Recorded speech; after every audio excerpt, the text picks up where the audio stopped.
Welcome to the Tarot Tapestry, a weaving of self-discovery, where three tarot mavens put their heads and hearts together to offer their wisdom and insights about the tarot.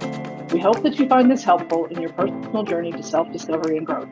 Join us as we explore ways to use tarot for self-reflection and self-correction. Together, we'll discover new ways to use tarot to weave threads of understanding into the tapestry of your life. Welcome back, everybody, to another episode of Tarot Tapestry. And today we are going to be talking about a pagan holiday called Imbolc. I'm pretty excited to do this one. I know I say that all the time, right? I say I'm excited to do every episode that we do, but I am. I don't know much about this holiday. And one of our co-hosts, Linda, she has some experience with this holiday, and it happens to be one that, she seems very connected to. And, Linda, if you don't mind starting us off on, what is Imbolc? Sure. Well, the pagan, I don't want to say faith because there's very many different kinds of pagan faiths, but generally it's more of a nature-based faith that goes with the seasons. And Imbolc is the major ones are Samhain, which is around Halloween time, Yule, which is around Christmas, and then Lunasa, which is like the harvest time. But in between those, they have what's called cross quarter celebrations, and Imbolc is between Yule and Beltane, which is the beginning of spring festival, May Day, Maypole, planting, fertility, that kind of thing. And Imbolc is sort of the marking of when you really begin to notice that the days are getting longer and the nights are getting shorter as we move towards spring. It's not officially spring yet because it's usually celebrated sometime in the first week of February. But if you pay attention to, what's going on in the morning when you get up and what's happening as the sun goes down, you will notice that the days are noticeably longer after we went through the winter solstice of the shortest day and the longest night. So And that's I what have to say, Linda, that I was thinking about that, and I remember after the winter solstice, just kind of noticing, even like on my car ride home, and just being like in my house and noticing how the light was just a little bit, like it lasted for a little bit longer. And that actually made me like really happy because the darkness, when it got dark really early, it was really hard to adjust to that and right. get myself to even feel energetic at night when I came home from work. But once I started seeing that light, it literally gave me hope and joy because I'm like, oh my God, it's starting now. Spring is going to be here soon enough. Well, the worst part about the winter time now is because we have this stupid switch called daylight saving time. And we would normally be going gradually darker, just like we have becoming gradually lighter over the last few weeks since Christmas time. But even though it is starting to gradually get darker by the time in November, early November, then we switch it with this nasty switch and it's totally dark, at 4:30 or 5 o'clock, depending on where you live. And otherwise it would more gradually work into that and you would feel it, I think, less strongly because it would just gradually happen. But we've decided to mess with the circadian rhythm of everybody in the world Definitely since be time less began. jarring if we just let Mother Nature decide what Yeah, time it is. yeah. If we just left it I alone and think let Mother Nature be Mother Nature, it would be a lot better. But it's that's my very soapbox on daylight saving time, and I'll get off. it's in where I live right now in Western Colorado, it's beautiful right now. It's almost 50 degrees outside and the skies are blue and you can see a little piece, little spots of green starting to come up already. So Yeah. that's what I always think of when I think of Imbolc. But I don't really celebrate um uh regularly. A couple of years ago, I made some of those breeds crosses with I think I used broom corn that Oh year, yeah. and that was pretty neat. And this year I think I want to try to see. We've got a lot of dried, grass, tall wild grasses around here. See if that'll work. I don't know if it will or not, but we don't have reeds. Um, Right. and I have a couple of really pretty scarves. One of them is I knit out of silky yarn and I dyed it, and it's just like really pretty peaches and pinks and sunrise colors. And I Oh, I also like have that. a really pretty blue one, a silk scarf that my brother gave me as a gift years ago. So I'll probably put those out because that's part of the myth, right? You put out a scarf or blankets, and when Saint Bridget walks by, she blesses them, and it gives you good luck to your household for the rest of the year. But Right. other than And that, I don't really like that's about as much as I've ever celebrated well, the it's a holiday. lot of it's celebrated in Ireland and Scotland, and Saint Bridget is the saint patron saint or the goddess associated with that. Hmm.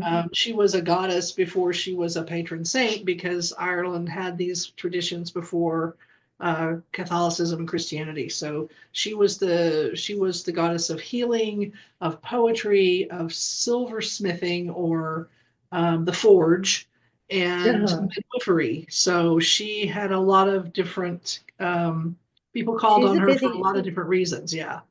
busy lady. You had Yes. Very. mentioned a really cool Imbolc celebration that you had years ago, Linda.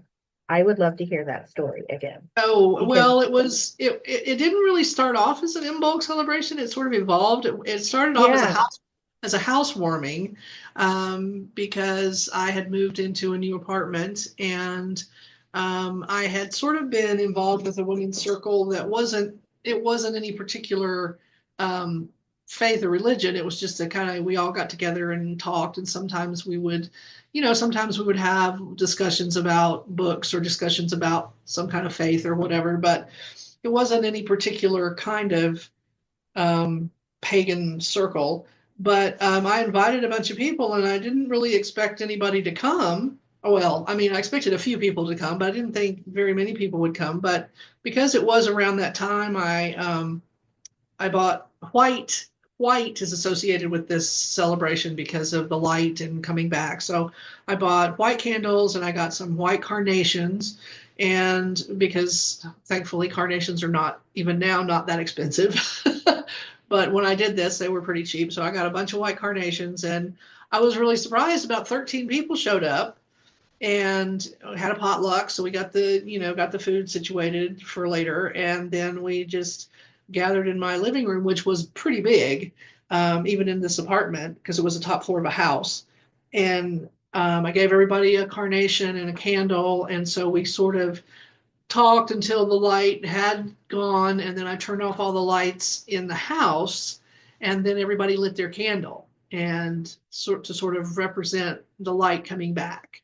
And then I don't again, it's been 20 some years, so I don't really remember, but I think we all said, something about what we were going to do to keep light in our lives or bring light back into areas that maybe had, fallen away or that kind of thing. But it was really, really nice. And a few people that I knew brought people that I hadn't met. So I met new people, and it was just a really lovely way to celebrate that particular holiday as how it turned out. Wasn't anything that I actually planned at the moment, but sometimes those spontaneous things are really powerful. I love that it was like that it was just sort of, hey, we're all here and it's this day, let's do this. I think that's very Yeah. probably the most traditional way to celebrate these sorts of holidays, right? Hey, Yeah. look, we're all here and we have enough to eat and we've got these neat candles and let's just take a minute and honor the changing seasons. Right. And Exactly. I So love that you all said a reason that you were grateful for the light in your life and right. and pick And I something still to do to try to sometimes, keep it. depending on where I am and depending on what I'm doing, sometimes um, I like to not starts to get a little dark, if I don't have to cook or whatever, and let the house get dark, and then light a candle in every room and just sort of let that, let that happen. And that's very meaningful to me. Oh, I think Yeah. that's a good one that I can add without too much trouble to Yeah. a Yeah. little. You just let your house get dark naturally Mhm. and then light some candles and maybe light some incense or, say a Yeah. little blessing or whatever you want to do. It's nothing, it's, I think a lot of times when even people who practice perhaps Christianity, they think they have to have the right cross or the right crucifix or the right, you Yeah. know, the tall candles with the saint on it. Same thing for pagan people. They need the right crystals and the right color candles or whatever, but you don't really, you just need the intent. You need the intent, and you can work with what you have because, people in the Neolithic age or the Bronze Age, when they practiced these things that we think Right. they didn't have all this stuff. They just used what they had. They didn't say I can't possibly do this ceremony because I don't have the right selenite stone. Right, No, it was exactly. So yeah, I think sometimes 100%. we get caught up in the in the accoutrement versus the Yeah, spirit of what it which is is. really fun. I love a good fancy ritual once in a Yeah, while. I mean, it's absolutely. super fun, but it's not It's not a necessary. requirement. It doesn't Yeah, make it more spiritually fulfilling if the pieces that you use are super expensive. But right. yeah. And how about you, Kate? Do you ever really have done anything? I guess formal is not really the word I would use for what I do. It's just like these little traditions that my grandma would once in a while do something like that, and it just makes me feel a little bit closer to her. But I don't really have any particular things that I do, but I have spent this past year kind of learning a little bit more about these holidays that, tend to use more of the seasonal changes, like Linda was saying earlier, and when Linda brought up doing Imbolc and we had our planning session yesterday, I started looking, started doing a little bit more research, and it really is a beautiful holiday. And when Linda was talking about lighting those candles and asking the question, which happens to be question number one on the spread that Linda made, of what does it mean to have light in your life? And I think answering that question with your candle lit is a beautiful way to then later on, each time you light a candle, you're reminded of that message that you had received. And I think that can be, like it's very healthy for you, right? It's a beautiful reminder of how of what the light is in your life and what your definition and what your interpretation is of that. And then, you can even take it a little further and say, okay, if I'm not feeling like my best self, if I'm not like really in a great mood or I'm feeling a little down, I can light that candle and I can just look at that flame and I can be reminded of what um having light in my life means, and I think just those little things that you do can mean so much that you don't really have to have, like you were saying, this big, huge, long, ritual that you have to do the same every year because, for some people that can be like, oh, I got to do all that. Oh, it can be a little stressful. And some others love it, and if sure. you do rituals, beautiful. I have a difficult time with that. And once in a But while, I do, but mostly it's very just, spontaneous and Right. folksy and homey, like using what I have on hand. And yeah. I love the idea of keeping that candle, whatever you use on that day for when maybe you feel a little bit bummed out. You can, Hmm. because it's so good for us, and it's also very difficult to remind ourselves when we feel like we're lost in the dark that there is light, that it's you're not there right now, but it's there and it's still there and it's still yours, and you don't have to you know sit in the dark all the time, even when Yeah, you're sad. absolutely. Absolutely. I And did want to just mention one thing that I found out that I found to be so interesting was they also talk about a goddess And I believe she was around the same time as Bridget was. And her name was, she was called the Crone Kalek. And I think I'm sounding Kayak, that if I have, what is it? kayak. Kaliak. Okay. Oh, yeah. And she ruled the cold and the winds. She was the queen of winter. And this gets good. She says, as tales, and I'm just reading from the expert excerpt that I took off of the web. As tales are told, she would gather wood during the day to keep the fire burning, so the cold of winter would continue on Imbolc. If the day was sunny, this is on Imbolc. If the day was sunny, she would emerge and collect firewood, and winter would be longer that year. If the day was cloudy or stormy, she would stay in and the fire would go out sooner, bringing a quicker spring. Does that sound familiar to you? Yes, it does. Yes, Yes, Yes, it it's it like does, which Groundhog is, Day, right? yeah, and I find it fascinating how some of these newer traditions really did come from to Yeah. traditions hundreds of years ago that were just like rebranded, right, and Totally. right, right. yeah. Anyway, I had to bring that one up. I really like that. And then the other thing that I really thought was a beautiful way to look at Imbolc was it was is referred to as a time to honor the awakening of Earth after winter, right? A time to nurture and use the restorative energy of winter to prepare for the new beginnings of spring. And it's like that idea of and you had talked about this once before, Angie, about how you like winter because it's a time where you can just be like inactive. You don't have to be very active. You can kind of be like the hermit, within the winter time. And then you become more lively or more active, or you just have more energy when the springtime comes. So that's, using the seasons as a way for you to do things.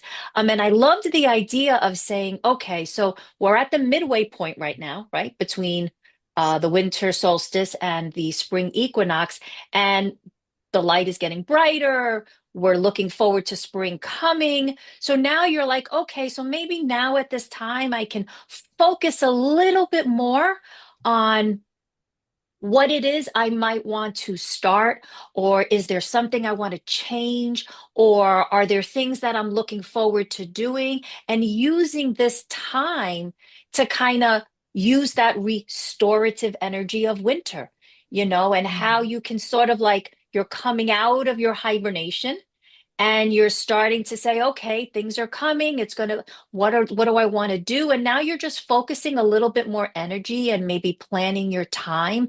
And it's like that awakening. I think I was really attracted to the word awakening because it can be, physical. You're awakening your body from being in slumber often, and then it's also a mental awakening and a spiritual awakening and just preparing all of yourself, to experience the light that's coming and the warmer weather. So I just wanted to mention, throw that in there. Well, Yeah, I love I that. had a whole day of that because when I woke up this morning or got up this morning, it was snowing and it snowed heavily all morning.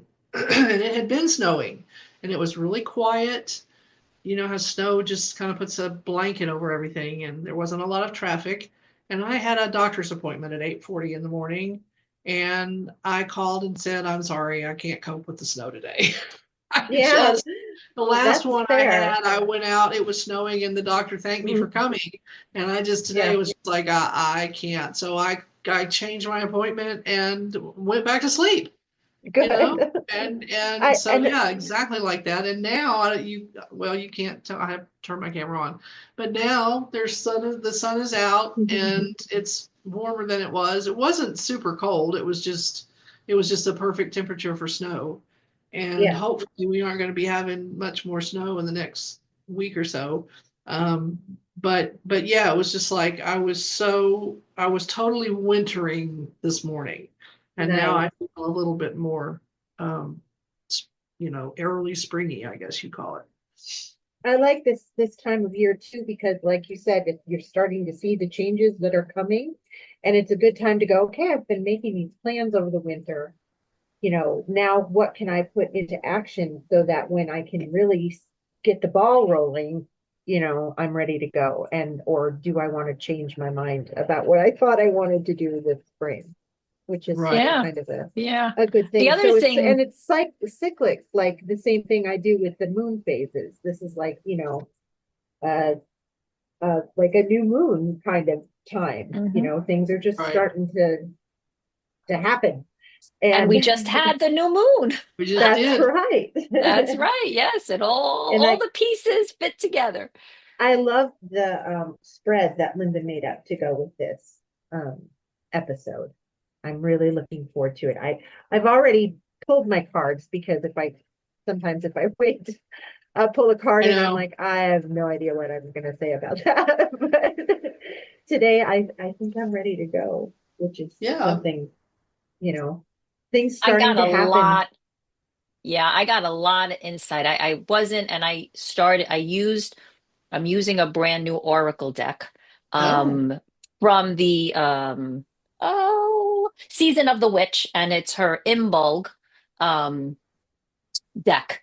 And so sometimes, like when you're pulling oracle cards, if you're not familiar with them, it can be a little intimidating on the spot answering questions. So I was glad I had some time to kind of think about it because the cards that I picked for these questions, I spent so much time really digging in and really thinking about them. And it was so insightful.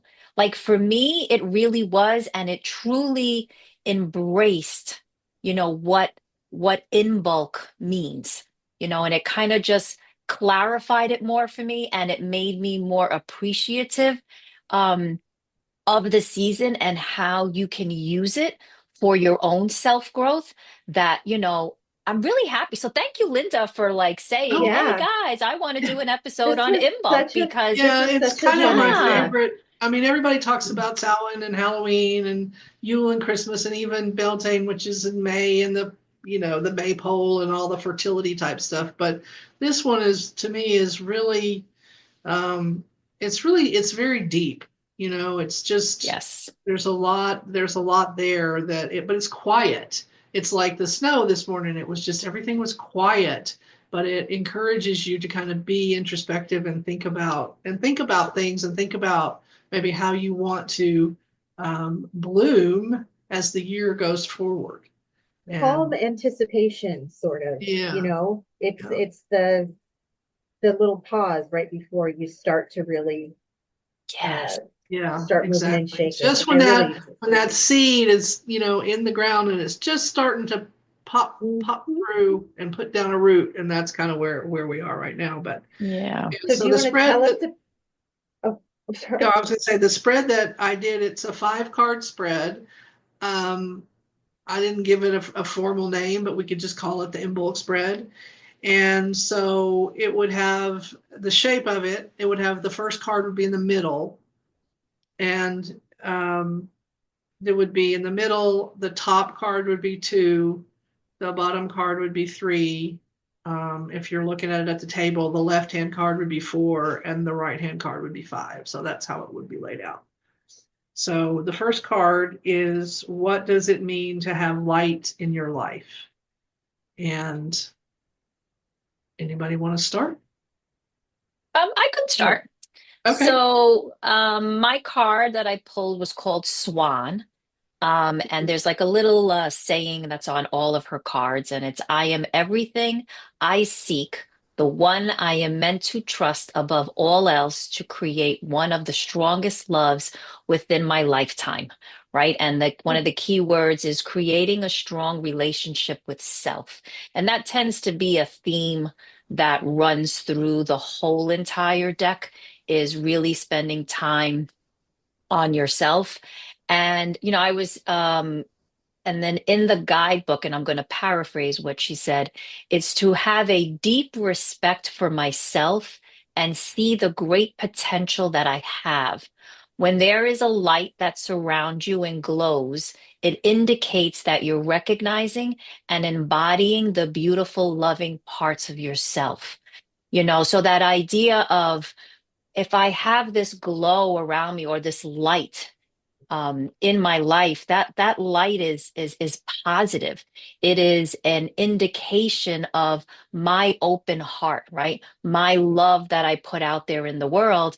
And then it started to make me think of auras, how we all have an aura, right? And basically in auras, like we have an electric field that surround us, and that has been proven.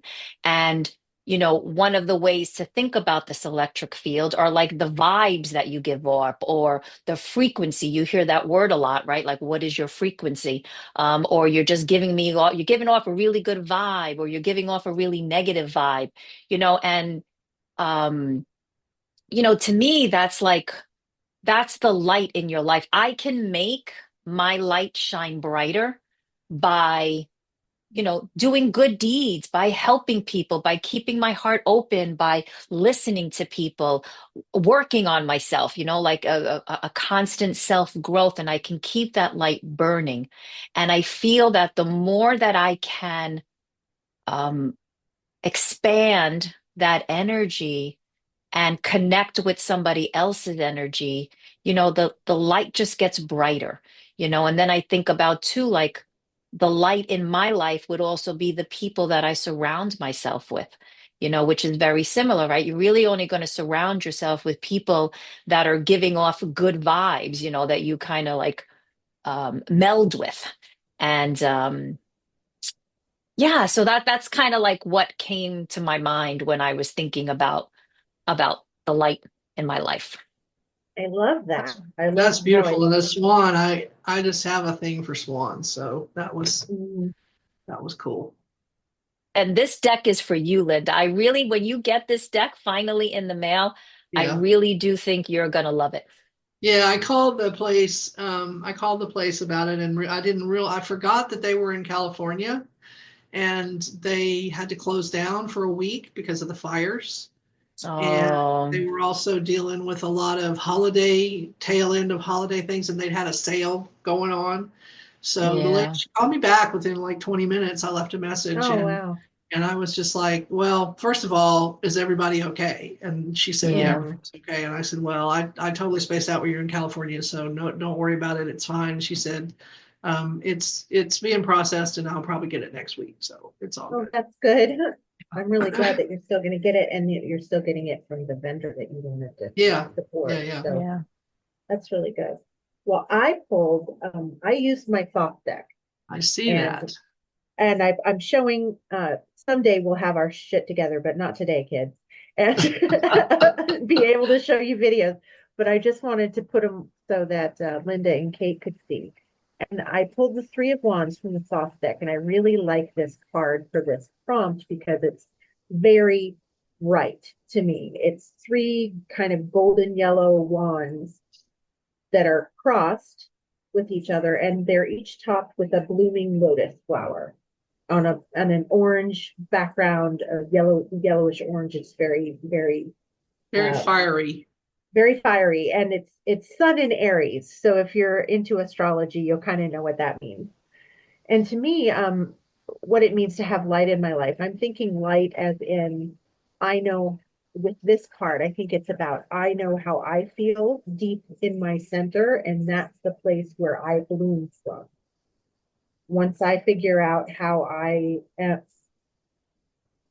um, feel about a certain thing or something I'm working on or creating or passionate about, that is clear to me. That part stays the same, and I can I feel like I'm able to be more effective on the world around me when I know my own center place. How about you, Linda? What did you guess? Well, I decided to go ahead and use the Guardian of the Night Tarot for last time. I'm trying to do a deck a month, and I didn't want to I didn't want to start another one, even though Imbolc is in February, but it is the last couple of days of January, so I cheated. I pulled the Hanged Man, which in this deck is an opossum hanging by his little prehensile tail. Oh, He's so that's cute. cute. And I like this card for this, what does light mean in to have light in my life, because to me, being a way out of like being in the darkness or being feeling even down or depressed or whatever, and that can be a very dark feeling. Curiosity is a way out to be interested in something, to find something that piques your interest or grabs your attention, or something that you haven't experienced before, or even to look at something in a different way, which is kind of what the hangman is about, a different perspective. You know, if you're hanging upside down, everything looks different than when you're standing on your feet, right? And I think that that curiosity and the willingness to maybe even sit in an uncomfortable position or an uncomfortable situation and just kind of observe it. For instance, let me just give you know, say you're out with friends and somebody is a, you know, opposite from you in religion or politics or something, and they're you know, and instead of just having a knee-jerk reaction, which I might have the knee-jerk reaction on the inside, I'm not going to lie about that, but just to be quiet and observe it from that perspective of, well, I wonder why this person feels this way. Not automatically jumping to, you're an idiot, you're wrong, you're out of your mind, whatever, which again, I might be thinking that on the inside, but trying to just keep that perspective. And I think to be in the light means that you have to be able to look at people or look at situations like that, and not just automatically condemn them, even though, you know, to try to figure out where, particularly with individuals, you know, institutions are different, but with individuals, like what did they go through? Where did their road turn to take them down this path to this totally opposite, you know, opinion of what you have. And I feel like that the more we are curious about that, and then maybe the more that we try to ask questions from a non-judgmental way, that, you know, you can open up a dialogue and maybe you can find some common ground, and maybe you can, you know, actually have a conversation instead of just a screaming match, which nobody wins. Yeah, I like that a lot, because it's also, if you can control yourself and not react in a very judgmental way, but work on seeing it from a different perspective and having that curiosity and asking those questions, that is like keeping your inner light lit. Because the Right. more that we are judgmental and we have a lot of these negative thoughts in our head, you know, symbolically, it lowers our internal light. You know, and Yeah. when you lower the light that shines inside of you, it lowers the light um, that you give off on the outside of you. So, and that's what they always say, right? You have to work from the inside out. And Yeah. in order to keep that, you know, doing what you're saying is a beautiful way to work on that. Yeah.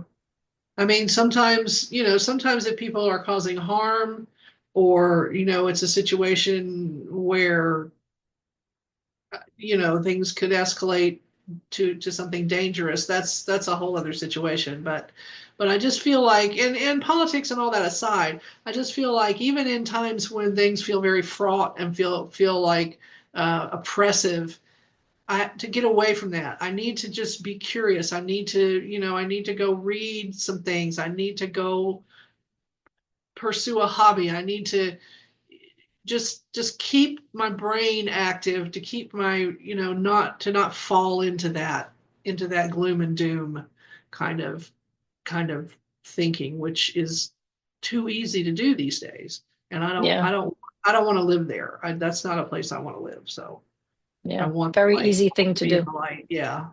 Yeah, absolutely. All right, question number two.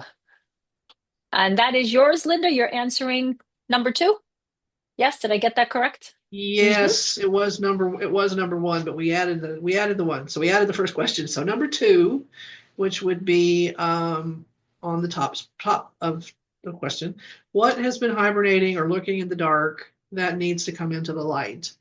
And I pulled one of my favorite court cards, which is the Knight of Swords. And in this deck, it is a barracuda jumping out of the water, and then underneath the waves is a sword. And I like this because I call the Knight of Swords the cut the bullshit card. And I think when there's something that's been in the dark of your spirit or in the dark of your heart, or something that you've been thinking, maybe it's been affecting you, like this is an issue that um, has been dragging you down, or maybe you don't even know what it is, but something is just, I think this night comes forward and just says, look, stop the moaning and groaning, cut out the BS. What's the deal? Let's bring it up to the light. Let's look at it. Let's talk about it. Go to a therapist, talk to your friends, journal, however you deal with it, and just figure it the hell out so that it's not, this dead weight around your ankle let you dragging around everywhere and turning you into a mopey, not fun person to be around. And I don't right now I don't have any one particular thing to say about that, but I just think sometimes you just have to say, okay, I'm tired of this. I'm tired of feeling this way. I'm tired of just feeling mopey and dragged down by whatever it is, and I need somebody to come in here with a sword or a scalpel or whatever it is and just cut the crap out. And I may have to be brutal, and it may hurt, but I'll feel better afterwards. Just Yeah. like when you have an infection, or you have a bad tooth, or you have some, once you get the infection out, you feel a lot better. Yeah, you got to go through the Gotta go bad through stuff it. before you Yeah, get to the good stuff. yeah, Yeah, gotta simply go put. through it. Yeah. Yeah, that was beautiful. I love that. All right, question number three was mine. Okay. So what is something that needs to be left behind to compost? And in that deck, it was culning. And I hope I'm pronouncing that Kulning. And that is a traditional Nordic herding call that involves a high-pitched vocalization to communicate with their farm animals. So they used it for calling their cattle back home from the forest, or transferring cattle, moving them around. And in the guidebook, she says this card talks about a feeling of coming home to where you belong, right? So that's like, bringing those sheep, those animals back to home. And it made me think about coming back home to me, right? And this idea of listening to what my higher self is telling me to do, because it knows what I need to bring me back to me, to almost to keep me focused on myself. Because sometimes we can get carried away, like you were saying, Linda, we can get carried away with a lot of the external um, forces that are at play. And, many times we need to kind of rein ourselves back in, like bring ourselves back to us and think about what is it that I need in this moment to help me be with me and not have all of my energy being focused on what's going on out there, because that energy is not working for me. It's like it's bringing me down, it's making me angry, it's pissing me off, and when I start to feel very, very angry with the world, I need to come back home to me, and how exactly I do that, is like thinking about why am I getting so angry? Like, why is all of that pissing me off?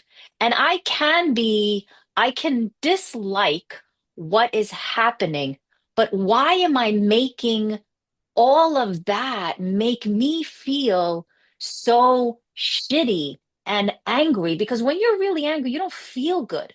You Yeah. get frustrated. And it's sort of like, well, why am I allowing that to happen to me?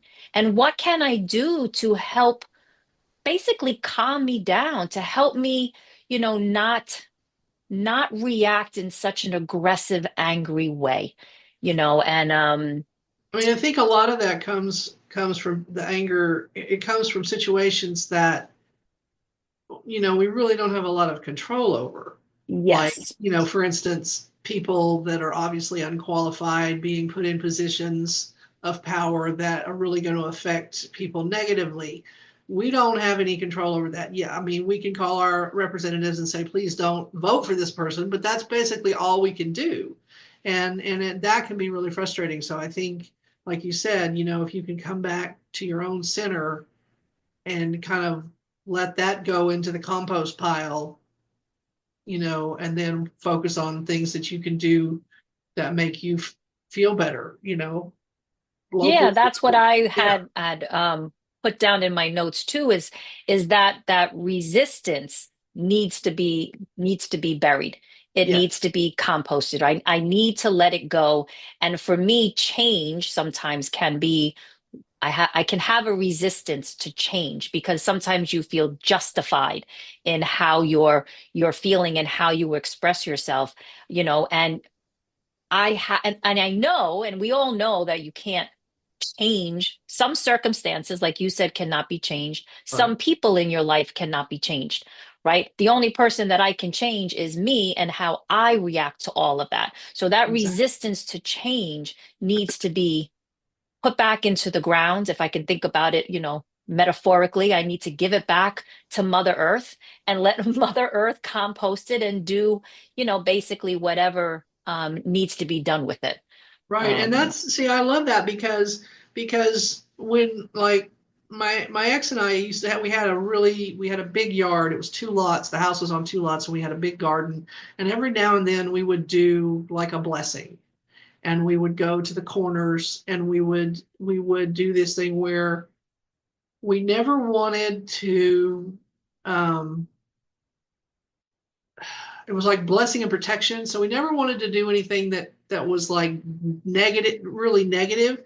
And so what we would say is anything or any person that comes here with ill intent for any reason, let that be transformed. Let that be transformed into in the ground, with the energy, and be any ill intent or ill will be transformed into, by compost or by however, into something positive, so that it's instead of weaponizing it, we transform it into something for good.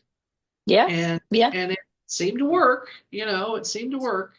Yeah, um and that goes back to what we were talking about before, intention, right? right. It's what your intention is, and intentions can be very, very powerful. And I just started watching um, a video, a YouTube video, which is part of the Gaia YouTube Oh, channel. yeah. And it is called The Power of Intention. And it's this woman, Lynn McTaggart, and she like runs this. And it's all about the power of intention. And I haven't got through most of it yet. I only got through a small part of it. And they started with this one little experiment with two leaves, and they Oh, punched like a bunch of holes in these leaves, and the leaves were in a lab in Texas. And then she had a group of people, about like 800 people in London, and they were sending out their intentions for the healing. And only one of the plants got the intention from the healing.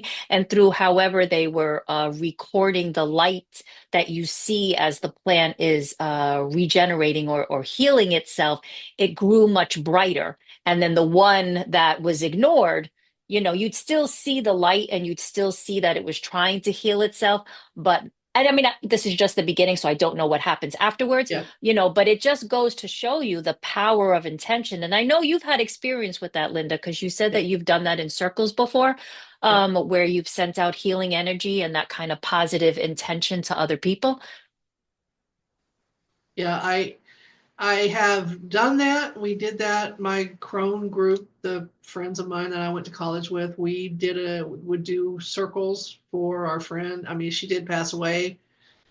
Sometimes the answer to the prayer is not what you want. But in the early days, we would set a time, like we're all going to meet at, 6 o'clock Eastern, whatever, and sit and just send energy. And like I said, I would visualize, because I love maps, I would visualize a map of where everybody was. There was like 6 or 7 of us, and our friend was in New Jersey.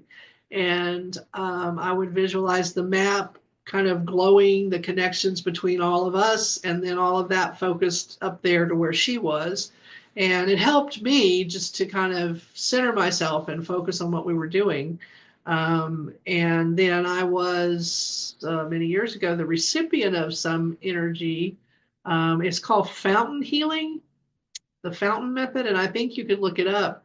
But I was having a situation, a GI situation, and I asked, could they do that? And honestly, I mean, I'm willing to say that I just imagined it. I'm willing to own that. But I was lying there. They said, this time we'll do it, and I felt like somebody had laid a heating pad over my stomach, and I honestly felt that. And so And you're later not on, the only one, Linda, yeah, because, as I was watching this video, different people were talking about that experience yeah. that they And this wasn't felt. any particular, it was completely non-denominational, not, there was no, whatever faith you were, you just did whatever you wanted to do. It wasn't like any kind of religion. It was just you're sending healing thoughts to a person, and whatever that means to you, whether it's say the 23rd Psalm or the Lord's Prayer, or, something from Rumi or a poem, or just, help this person feel better.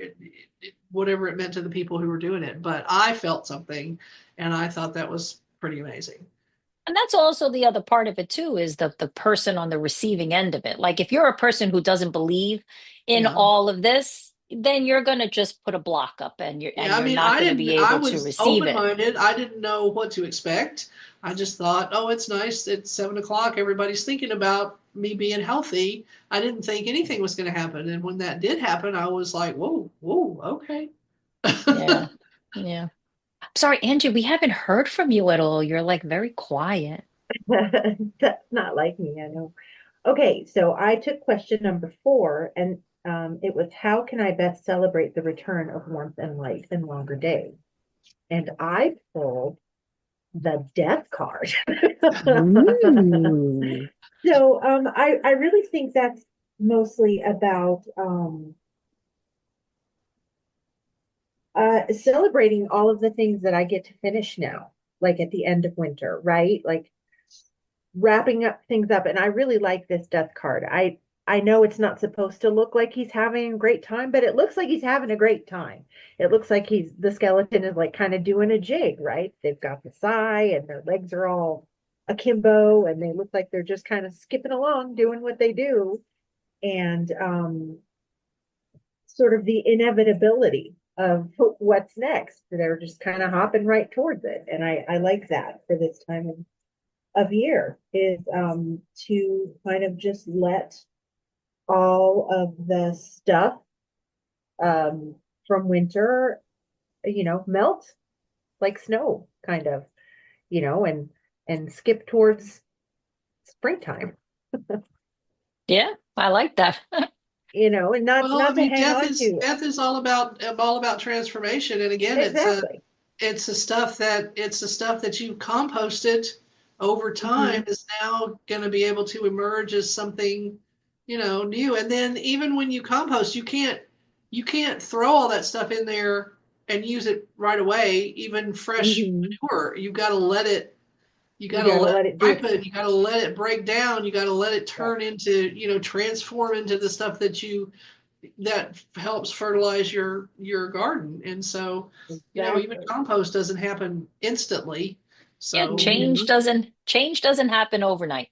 right. Well, and we all answered number 5, which is what can I do to cultivate and open areas of my heart or spirit that have been hindered through life's difficulties to be available to new growth. And for that, I pulled the Chariot. I just thought it was neat that I only pulled 3 cards, and 2 out of the 3 were major arcana Yeah. cards, which I kind of like with this time of year, because we're talking about the changing of the season. They're not going to stop just because you want them to. I really Right. love fall and winter. I'm a very homey, quiet type of person, and I love to hole up with my books and my, and springtime. So maybe there is a little bit when it starts, because also my allergies start back up. I'm very allergic to outside, basically, I guess.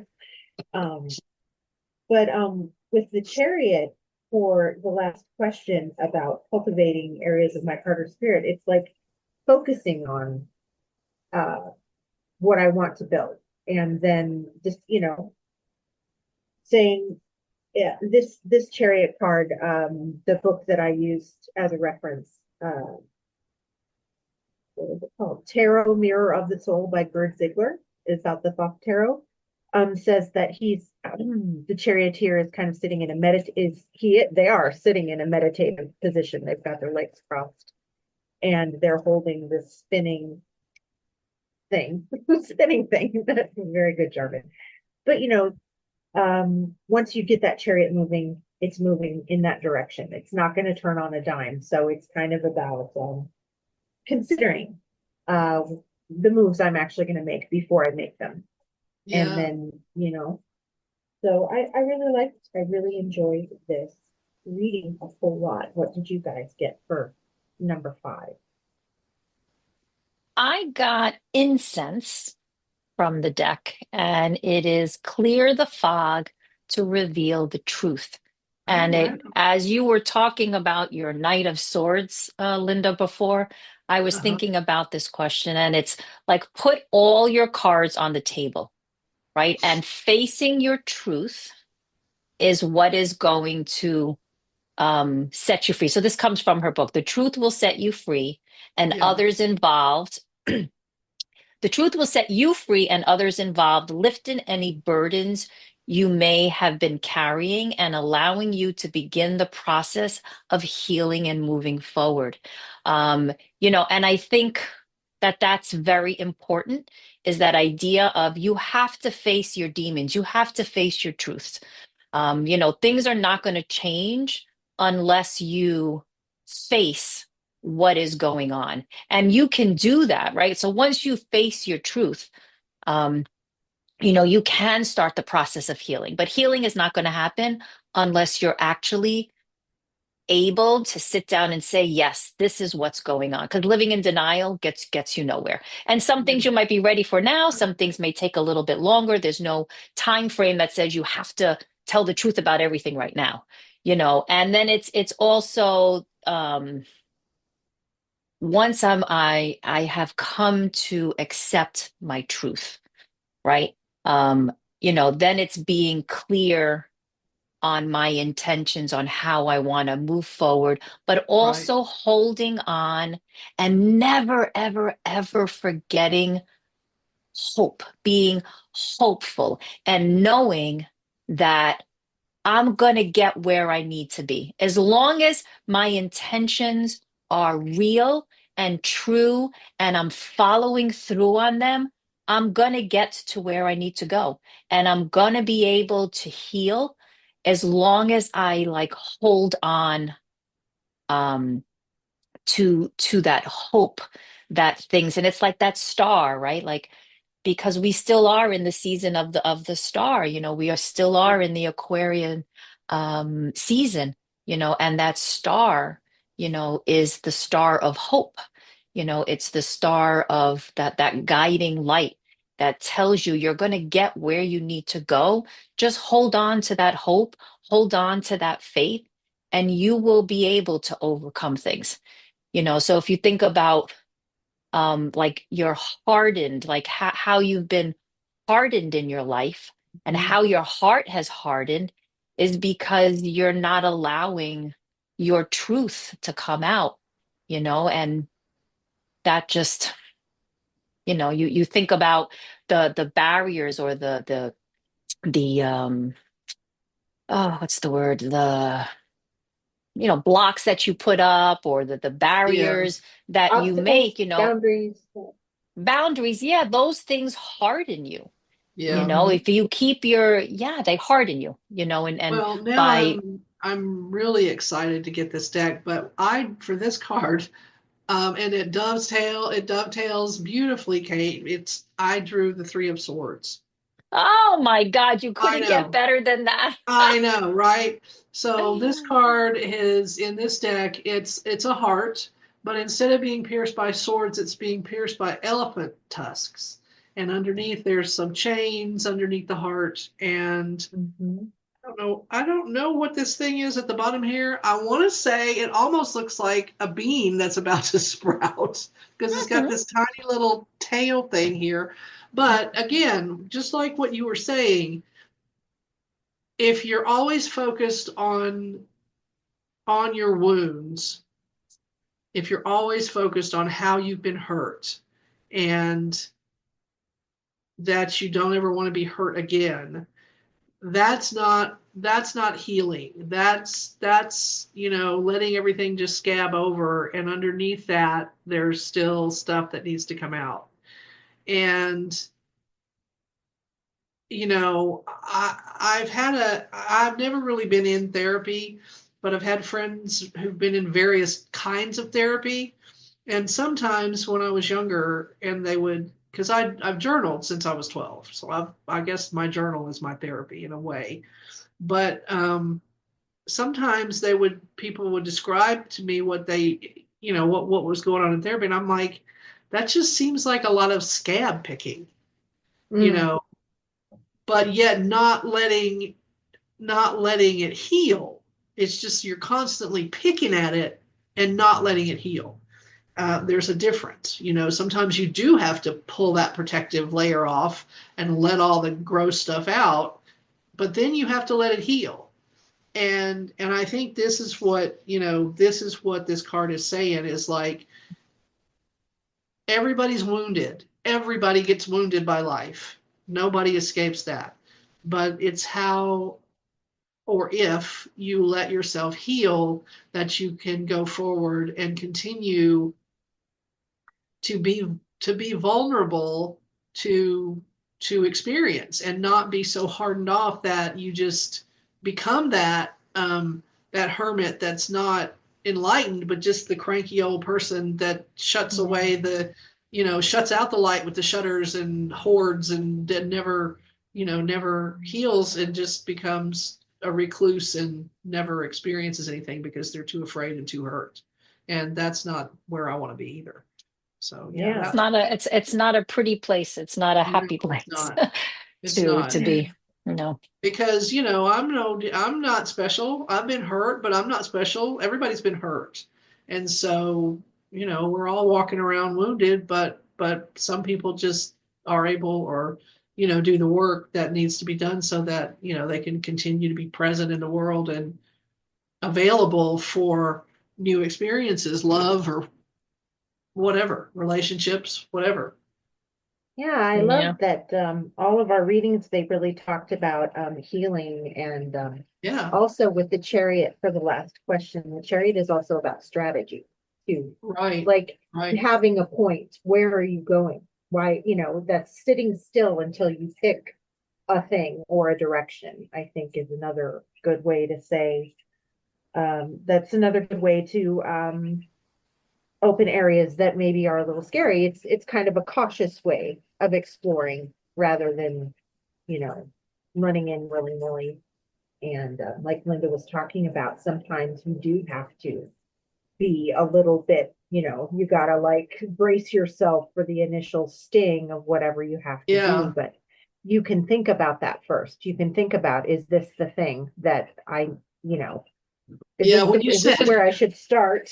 when you said it doesn't turn on a dime, I was thinking about, a cruise ship, how it Right. takes, for a long Hmm. time to turn around. You can't just, whoop, like a motorboat. You gotta think about Hmm. it.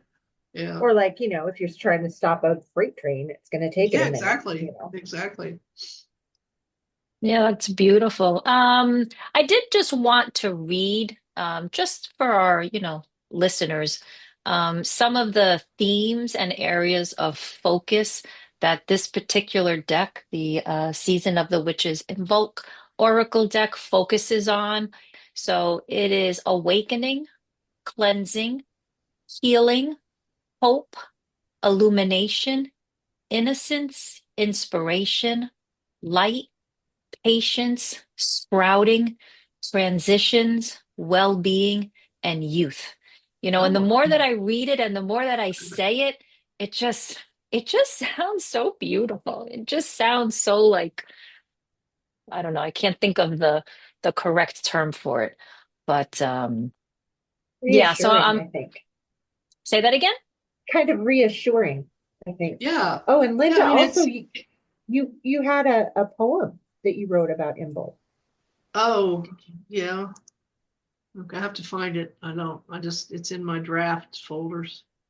While Okay. while you're looking for that, I want to just thank our listeners for joining us again today. And we hope that if you didn't know anything about Imbolg, that we gave you a little bit of information, and maybe you want to go and do some further research on this particular holiday, and maybe just Yeah, I see mean, one little tiny ritual or something that you might want to include if you feel inclined to celebrate this holiday or yeah, not. it's a great way to just kind of close out after Christmas, New Year's, with all the stuff that goes on, and just take a little quiet time and a pause, before we get ready for the warmer weather and all that entails.